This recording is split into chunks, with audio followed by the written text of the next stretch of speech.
sukses itu dari dalam diri kita masing-masing. Jadi bagaimana kita mungkin nggak hanya di konteks birokrat saja, tapi bagaimana kita bisa melaksanakan tugas secara jujur, konsisten, disiplin, kemudian berani mengambil tanggung jawab dan resiko, berani mengambil keputusan, dan yang pasti tidak menyalahgunakan wewenang. Langsung sini semua lah, ini kan hulunya udah gede. Tapi ini penampangnya ini tetap permasalahannya. Ya, saya memiliki prinsip orang yang akan berhasil atau sukses itu orang yang bisa beradaptasi dan berkompromi dengan keadaan. Jadi saya ingat jabatan pertama saya waktu itu di Kepala BLU PT Trans Semarang, sama saya juga blank waktu itu. Saya bukan sekolah dari transportasi, kemudian setelah itu bergeser di Dinas Kebudayaan dan Pariwisata di bidang kesenian.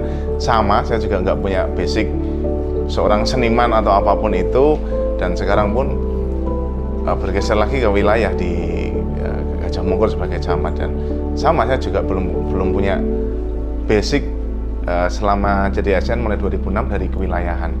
Tapi menurut saya ketika kita masuk ke dalam wilayah baru, bagaimana kita bisa beradaptasi, bisa mewarnai tempat kita bekerja, saya pikir itu kunci utama. Jadi ketika kita masuk ke tempat yang baru, kalau kita bisa menyelesaikan masalah yang ada di situ, saya memiliki kepuasan tersendiri. Jadi ketika ada masalah, kemudian belum ketemu problem solvingnya seperti apa, itu buat saya suatu tantangan, karena itu harus diselesaikan. Karena prinsip saya, selama itu buatan manusia, itu tidak ada yang bisa diselesaikan. Oke, pokoknya enggak apa-apa, besok ketemu saya lagi. Iya. Oke. Kalau sudah nanti linknya masuk, aksesnya ya ini dari apa dia, terus akan minggu ini jadi. Ya, di 1 bulan pertama saya dilantik di Camat Gajah Mungkur itu 24 Juni. 1 bulan pertama saya pastinya aktif turun ke bawah. Di Gajah Mungkur ini terdiri dari 51 RW dan 345 RT dengan total populasi hampir 64.000 jiwa. Artinya kalau saya turun waktu itu, turun terus setiap hari, sementara di pagi itu juga banyak kegiatan, pasti juga semuanya nggak bisa terjangkau. Kemudian waktu itu terpikir, kenapa nggak menggunakan sosial media ya? Nah, kemudian saya mulai bikin konten. Pertama itu kalau nggak salah membersihkan selokan di Kelurahan Sampangan yang sudah bertahun-tahun mangkrak selokan itu sampai tinggi. Di situ ada biawak, ular dan lain sebagainya. Dan waktu itu kami komunikasikan dengan dinas terkait, 1 minggu selesai. Itu kan, dan coba saya upload lewat konten sosial media, lewat TikTok waktu itu. Ternyata sambutannya ngeri. Sambutannya ternyata pada antusias. Saya lempar ke Instagram sama. Kemudian saya coba lagi kedua, ketiga, dan seterusnya. Ternyata itu menjadi pola komunikasi yang efektif. Karena menurut saya lewat sosial media itu warga lebih terbuka, karena warga lebih nyaman. Ketika sosial media dinonaktifkan, ya sudah, berarti kan kita nggak bisa ngelacak. Mungkin gambarnya seperti itu, lebih nyaman. Bahkan beberapa kali saya di DM di Instagram terkait beberapa problem yang ada di kewilayahan, dan itu menjadi tantangan buat saya untuk menyelesaikan. Ada selokan yang sudah berbulan-bulan nggak dibenerin, ada anak-anak yang sudah hampir 2 tahun nggak punya akte, ngurus susah, ada yang anak sampai 8 tahun belum bersekolah, dan ada yang sekeluarga 3 orang anak juga belum bersekolah karena pindah tempat, dan prosesnya belum diurus dengan baik. Jadi ketika kita bisa menyelesaikan itu, di sini tuh ada kepuasan gitu. Kalau parang rian nggih. Bu. Parang rian. Ya. Nggih. Sehat-sehat. Sehat selalu. Kemarin sama Camat Mila pergi jalan-jalan ke kecamatan, terus bikin KTP. Terus Mila seneng ya, Mila naik mobilnya siapa? Pak Jamal. Kalau menurut saya, kepemimpinan Pak Ade Bakti ibarat motor. Dulu pernah saya sampaikan, kalau motor itu motor ninja, Mas. Main gas, tahu ada program apa, udah gas. Pertama kali saya mengikuti TikTok beliau, lalu saya terus ikuti, dan kok semakin lama semakin asik orangnya. Jadi saya terus mengikuti sampai saya bisa ketemu. Saya DM dulu karena ada warga yang memang memerlukan. Lantas Bapak datang ke rumah warga. Itu yang pertama kali saya membuat salut sama beliau. Pak Ade datang ke rumah sama Pak Lurah, Pak Camat, Pak apa? Itu Pak Wali Kota, semuanya pada datang ke rumah. Jadi aku terus kenal sama Pak Ade.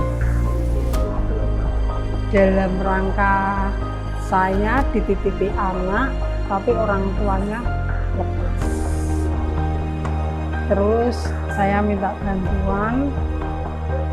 Saya nggak punya identitas anak ini, saya mau menyekolahkan, saya bingung, nggak bisa. Terus semuanya pada bingung. Kesan pertama adalah humble, membumi.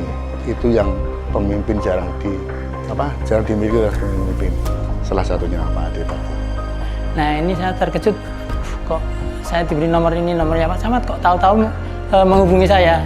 Nah, saya langsung menjawabnya, wonten dawuh Pak Camat. Nah, ternyata beliau sudah di luar rumah saya.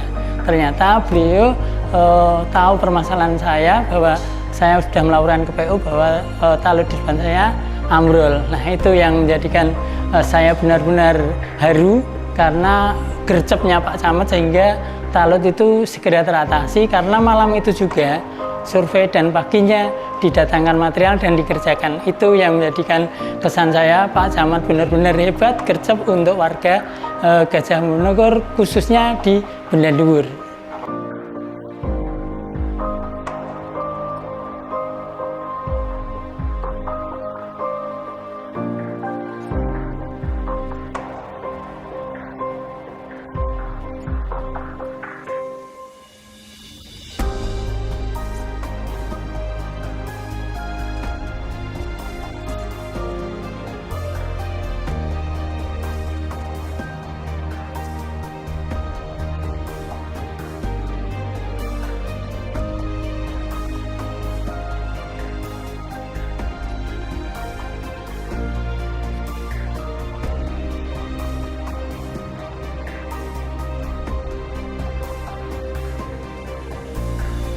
Hari ini dunianya medsos untuk berkomunikasi, ya, dan tidak sekedar pencitraan, tapi supaya masyarakat juga tahu apa yang sudah dikerjakan, dan itu dimanfaatkan dengan sangat baik oleh Mas Ade lewat akun TikToknya gitu ya, yang akhirnya masyarakat juga tahu bahwa memang banyak persoalan tidak bisa selesai sehari.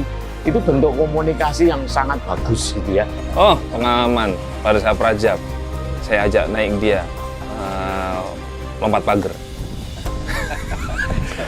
Iya, zaman dulu 2006 malam, saatnya tidur semuanya di kamar, teman-teman pada ajak nongkrong, saya ajak lompat pagar.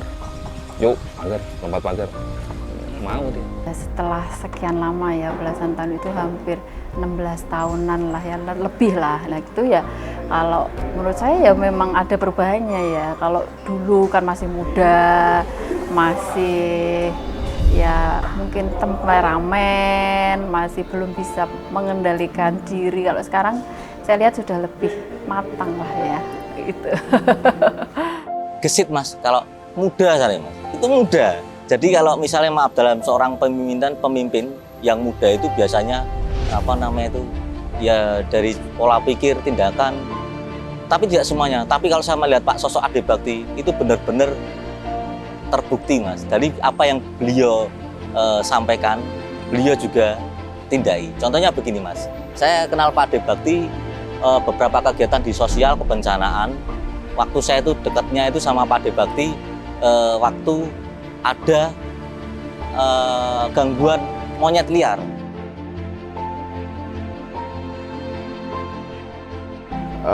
Ketika kita bekerja, ada tiga macam, menurut saya ada tiga macam birokrasi. Ketika kita bekerja, tidak dipublikasi, orang tidak tahu kita bekerja. Ketika kita tidak bekerja, kemudian dipublikasi, orang tahunya kita bekerja, tapi hasilnya tidak ada. Mending yang ketiga, ya kita bekerja, ya dipublikasi, hasilnya ada, masyarakat juga tahu bahwa kita juga bekerja dan hasilnya ada. Jadi pilihannya 3, daripada ngambil yang 2, yang ngambil yang ini, ya sudah ya bekerja ya dipublikasi.